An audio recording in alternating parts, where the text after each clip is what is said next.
Bộ đầu khai ra nghi ní xômประหยัดở bên tên chỉ buộc miệt đà bị đà đòi hạt được cả đời chùm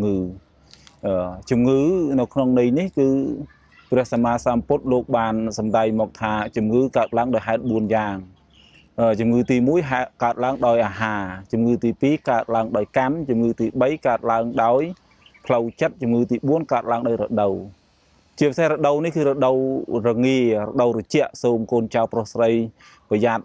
មេដាបេដាយើងចាស់គាត់ចាញ់ត្រជាក់ចាញ់រងាអញ្ចឹងយើងត្រូវរក្សាសីតុណ្ហភាពឲ្យគាត់ឲ្យបានល្អប្រសើរដោយប្រើប្រាស់តាមអ្វីដែលអាចទៅបានរក្សាកម្ដៅជូនគាត់ពីព្រោះបើសិនបើយើងមិនរក្សាកម្ដៅជូនគាត់ទេច្បាស់ណាស់នឹងកើតជំងឺដោយសាររដូវព្រះលោកសម្ដែងថារដូវនេះត្រជាក់ខ្លាំងក៏កើតជំងឺក្តៅខ្លាំងក៏កើតជំងឺអញ្ចឹងទោះបីក្តៅ